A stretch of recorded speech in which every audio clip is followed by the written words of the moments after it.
Assalamualaikum warahmatullahi wabarakatuh. Hello guys, let me introduce myself. My name is Gaby Desrianti. I'm accounting major in STIA Pembangunan Tanjung Pinang. I'm semester 2. Kali ini saya mendapatkan tugas dari Pak Nanda untuk membuat sebuah video tentang cross culture yang ada di berbagai negara. Namun, saya ke bagian negara Jepang nih teman-teman.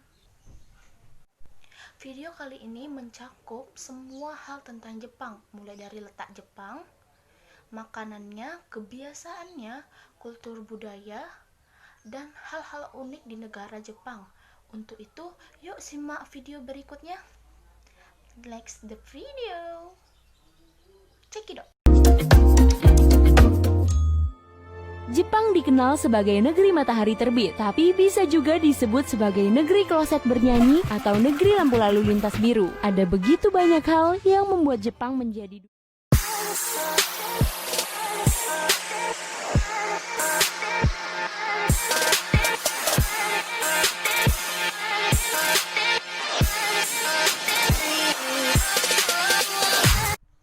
Yang saya akan bahas yang pertama kali adalah letak Jepang, luas Jepang, cuaca dan alam Jepang. Nah, luas dataran Jepang adalah sekitar 378.000 km persegi. 3/4 negeri Jepang adalah bergunung-gunung dan selebihnya itu adalah daratan dan lautan. Jepang dikelilingi oleh laut dengan arus hangat dan arus dingin yang membuat lingkungan baru dengan berbagai macam spesies ikan. Ikan yang paling terkenal di Jepang adalah ikan salmon. Sebagian besar Jepang berada dalam zona utara yang beriklim sedang dan beriklim musim lembab. Yang akan kita bahas adalah kawasan daerah. Jepang terdiri dari 47 prefektur dan memiliki 4 musim. Musim yang paling utama yang banyak orang suka dengan pemandangannya yaitu adalah musim semi dan musim gugur. Geografis dan sejarahnya, 47 prefektur ini dikelompokkan menjadi 9 kawasan. Di antaranya adalah Hokkaido, Hotoku, Kanto, Chubu, Kinki, Chugoku, Chikoku, Kyushu, dan Okinawa. Setiap kawasan ini mempunyai dialek dan tata bahasa atau adat istiadat tersendiri serta budaya yang unik. Misalnya, kawasan Kanto mencakup Tokyo nih. Penduduk Jepang berjumlah 120 juta orang yang menduduki tempat 9 di dunia dalam hal jumlah penduduk terbanyak di dunia. Nomor 3 yang akan saya bahas adalah perumahan, makanan, dan pakaian. Rumah tradisional di Jepang dibuat dari kayu dan ditunjang dengan tiang-tiang kayu. Namun, pada saat ini banyak yang menggunakan atau membuat rumah dengan bergayakan barat dengan lantai kayu dan kerap dibangun dengan tiang-tiang baja. Ada 2 perbedaan besar dengan rumah barat, yakni adalah tidak mengenakan sepatu di dalam rumah dan setidaknya ada 1 ruang yang cenderung dirancang dalam gaya Jepang, berlantaikan tatami. Apa sih tatami itu?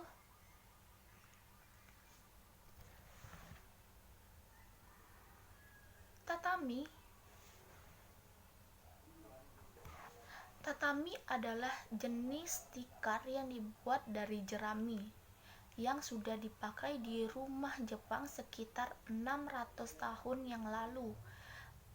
Sehelai tatami berukuran 1,91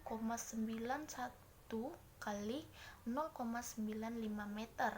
Ukuran ruang atau kamar biasanya didasarkan pula oleh jumlah tatami. Lantai tatami terasa lebih sejuk pada musim panas dan hangat pada musim dingin, dan tetap lebih segar daripada karpet selama bulan-bulan lembab di Jepang. Unik kan? Selanjutnya yang nomor 4 adalah makanan. Kita akan membahas makanan. Istilah untuk makan dalam bahasa Jepang adalah gohan. Makanan tradisional Jepang terdiri dari semangkuk nasi putih dengan lauk utama, misalnya ikan atau daging. Lauk pelengkap misalnya sayur, sup, atau acar sayur. Nasi Jepang harus lengket atau nasinya seperti ketan, sehingga ketika disumpit kita bisa tidak susah untuk memakannya. Sebelum makan, orang Jepang biasanya mengucapkan itadakimasu, ungkapan sopan yang berarti pernyataan terima kasih untuk makanan ini. Dan setelah makan, orang Jepang biasanya mengucapkan terima kasih lagi dengan sebutan gochisousama deshita, yang berarti terima kasih atas hidangan yang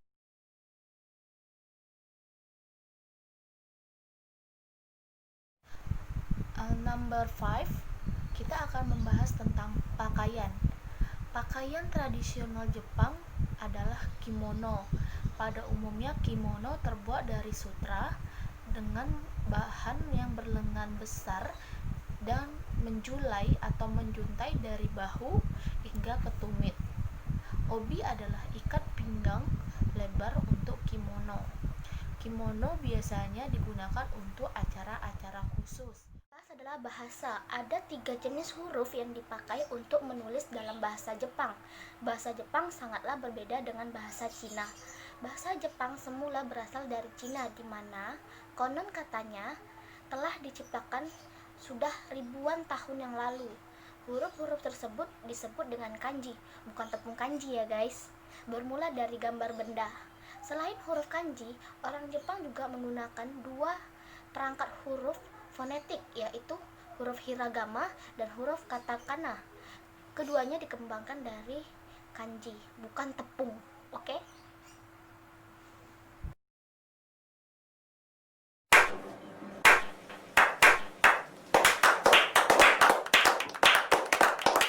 Contoh pengucapan dalam bahasa Jepang. 104お願いします。かしこまりました。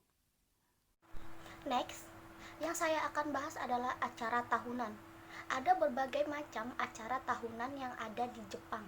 Misalnya, Ocheshi, Ryori, ada yang kedua Sochi Gosan, ada Festival Bon, ada Tanabana, ada Bunraku, dan Hari Anak-anak, dan banyak lagi hari-hari atau beberapa tradisi unik di Jepang yang sangat indah dan bikin bangga. Yang pertama adalah membungkukkan badan. Tradisi membungkukkan badan sangat terkenal di Jepang karena dianggap penting atas rasa hormat kita kepada orang lain. Selanjutnya yang kedua adalah ikebana.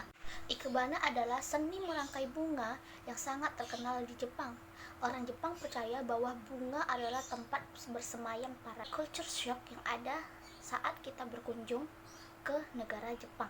Yang pertama, agama yang dianut orang Jepang berbeda dengan orang Indonesia. Orang Indonesia Muslim.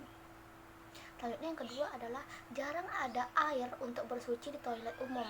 Mungkin jika kita telah terbiasa, kita membawa tisu sendiri dari rumah. Yang ketiga, orang Jepang sangat efisien dalam menggunakan waktu.